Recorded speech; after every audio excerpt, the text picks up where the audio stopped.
Hello, good afternoon, Tribuners. Welcome back with me, Mutiara, in Indonesian News of Tribun Lampung. We will present you an updating and interesting information from every place in Indonesia. And here the complete news. The first news is the scarcity of diesel in Tana Tidung. The Department of Industry, Trade and Cooperatives of Tana Tidung Regency confirmed that the availability of diesel fuel in Tana Tidung is often scarce. The head of the Tana Tidung Disperinda Kop Hardani Yusri said that this was because the diesel quota in Tana Tidung Regency, North Kalimantan, was only around 213 tons for 1 year. Not to mention, the distribution of diesel fuel in Tana Tidung Regency is only supported by one public fuel filling station. He said the diesel quota was only available at the Betaya public refueling station. Meanwhile, the Sebidai public gas station only sells Pertalite and Pertamax. If it is divided on average, it is only about 18 to 20 tons of distribution 1 month. Regarding supervision, he said a team to supervise the distribution of fuel oil and LPG has been formed. He further said that this supervisory team would later go directly to monitor the distribution in the field. Meanwhile, he said the region of Tana Tidung, Ibrahim Ali, had also asked for a summons to the manager of the public refueling station in Tana Tidung Regency. This summons was made to discuss the problems faced by the managers of public refueling station in distributing diesel fuel in Tana Tidung.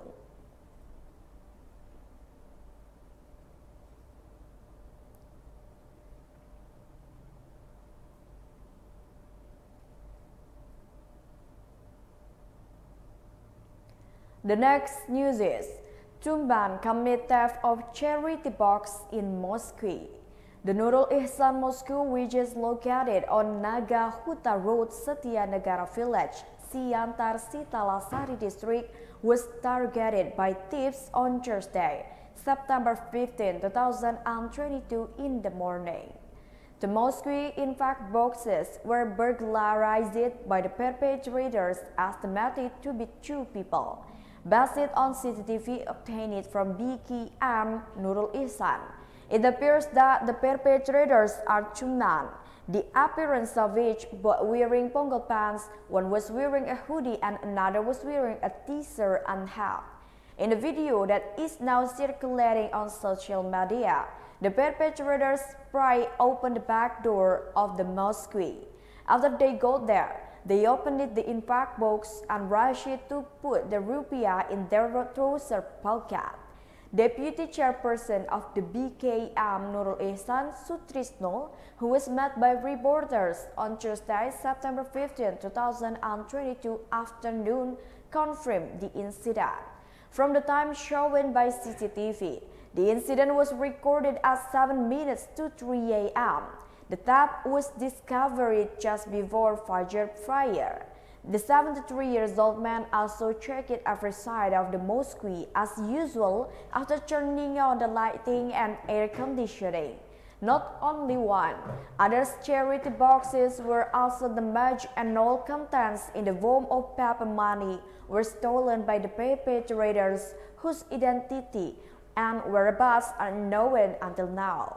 BKM Nurul Ihsan himself has been visited by Bayangkara, the supervisor of security and others in the local community, to follow up on the theft of the impact box. However, until this news was published, BKM had not made an official report to the authorities.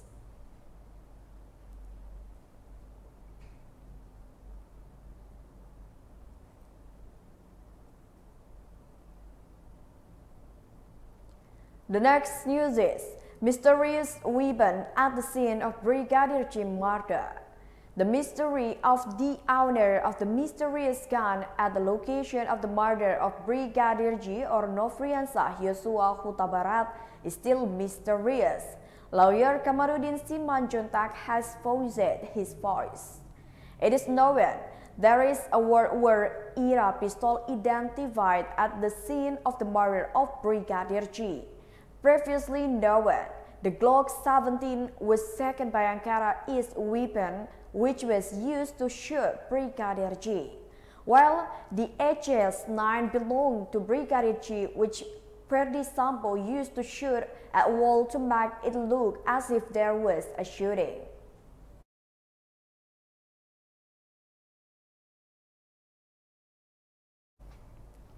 He then unraveled the mystery regarding who the owner of the gun used by the German Imperial soldier was.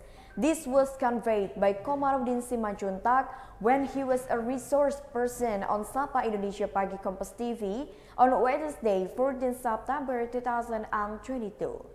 Kamarudin Simanjuntak asserts that the Luger pistol might be a collection item belonging to the Ferdi Sambo family, not without reason, considering Ferdi Sambo's father, Peter Sambo, is a retired Major General of Police. Therefore, continued Kamarudin Simanjuntak, to resolve the complexity of the premeditated murder of Brigadier J, the Indonesian National Army and PPATK needed to be involved.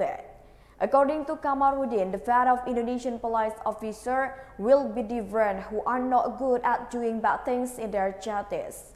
See the contents of the garage at the official residence where Brigadier J died. The house will also be a place for reconstruction of tomorrow's mother. On that occasion, Putri Chandrawati and Ferdi Sambo will meet but in different appearance.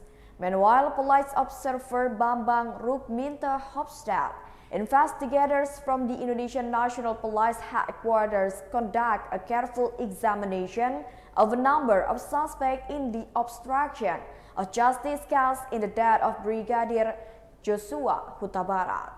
This is important as the key to knowing who the real owner of a Luger-type firearm is.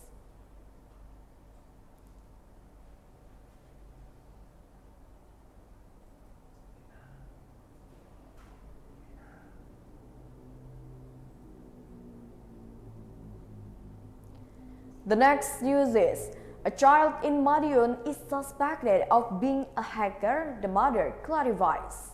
P, who is 48 years old, MH's mother explained about her son's condition. As is known, a young man with the initial MH, 21 years old, who is suspected of being a hacker Jorka, was arrested by the Madiun Resort Police on Wednesday, September 12, 2022. Quote from the East Java Tribun, he is a resident of Mawat Sari Hamlet, Banjarsari, Kulon Village, Dagangan District, Madiun Regency, East Java. P does not believe that his son is a hacker who has caused a commotion recently until he is secured by the authorities. According to him, MHS does not have the ability to be a hacker because he only graduated from high school and did not have time to go to college. Moreover, according to P, his son only has a cell phone and does not have a computer. According to P, MH's daily life is spent selling cold drinks in Pintu Village, Dagangan District, Madiun Regency, East Java. He also never knew his son was traveling out of town. Meanwhile, his father Jumanto, who is 54 years old, works as a farm laborer. P also hopes that her son can return home soon and be released. Arrested and secured at night, it was previously reported that MAH was secured at the Trade Sector Police Headquarters starting at 6 p.m. until 11 p.m. o'clock. The head of the Public Relations Division of Indonesian National Police, Inspector General Dedi Prasetyo, also confirmed the arrest of a person suspected of being Jorka in Madiun. However, his party has not been able to confirm whether the young man who was arrested is really the figure of Jorka. A person suspected of being a Jorka hacker is currently still a witness. They decided that The suspect, Jorga, is currently being investigated by a special team. The team is a combination of the National Cyber and Crypto Agency, the State Intelligence Agency, the Ministry of Communication and Information, and the Indonesian National Police.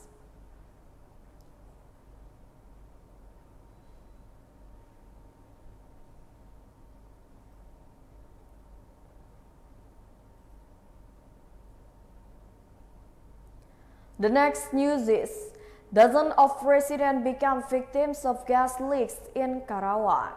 Again, the leak of caustic soda gas from the Pindo Deli 2 plant caused dozens of residents of Kuta Mekar Village, Ciampel District, Karawang to be poisoned on Wednesday, 14 September 2022. Dozens of residents were rushed to the hospital after being exposed. The victim experienced symptoms of weakness and fainted after inhaling gas produced by a subsidiary of a large corporation. After most of the residents felt the same way, they were then taken to Rosela Hospital by the village government. This is not the first time this has happened. Almost every year, residents around the factory are poisoned due to gas leaks from caustic soda production. Public Relations Pindo Deli 2 Andar said that initially only 20 residents experienced symptoms of weakness and fainting and had to be rushed to the hospital. However, that number continued to grow until it touched the figure of 42 victims. Andar added that Pindo Deli 2 had closed the production process at the caustic soda plant to prevent new victims from appearing. Pindo Deli 2 promised to pay for the entire process of treating the victim until he recovered. The company will also be responsible for the losses suffered by the victims. He also denied any leaks but incomplete combustion.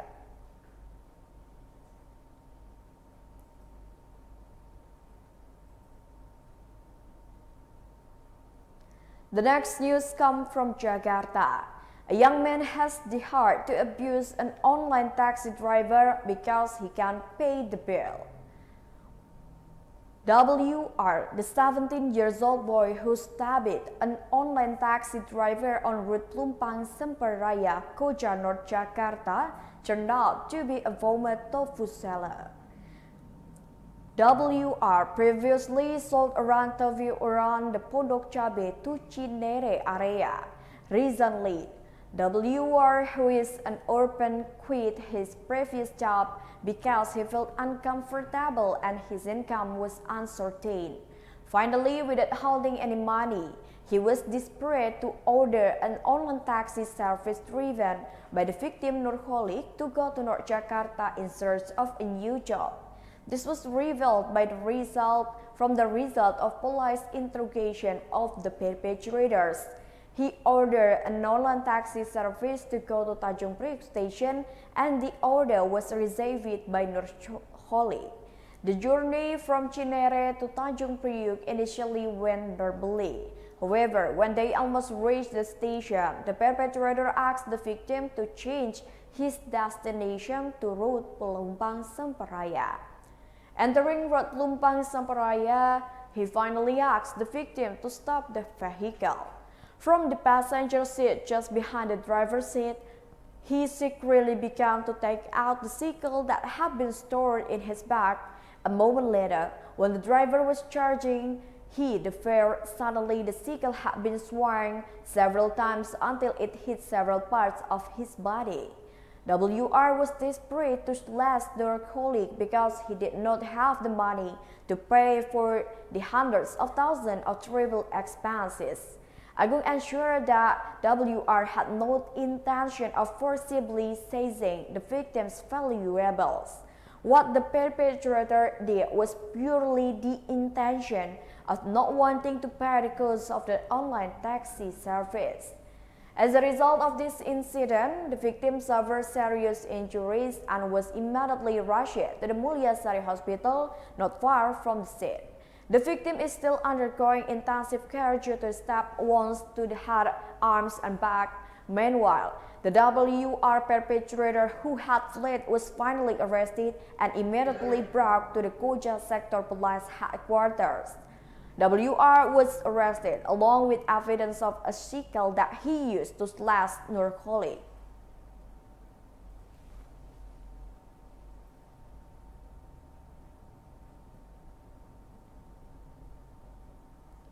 The last news is rescue action of foreign national by firefighters.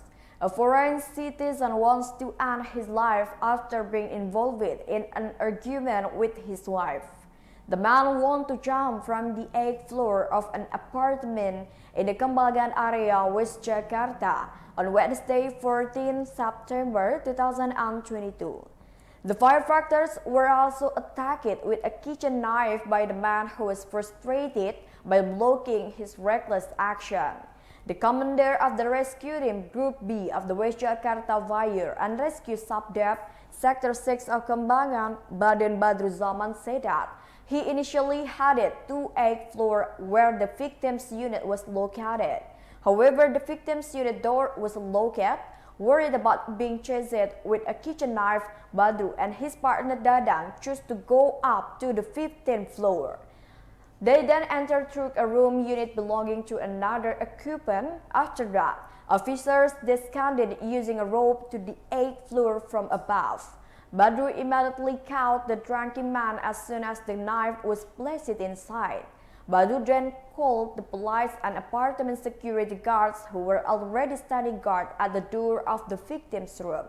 After entering, they then secured the victim and took him to the Kembangan Sector Police.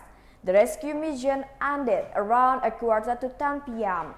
There were no fatalities or injuries from the victims or officers.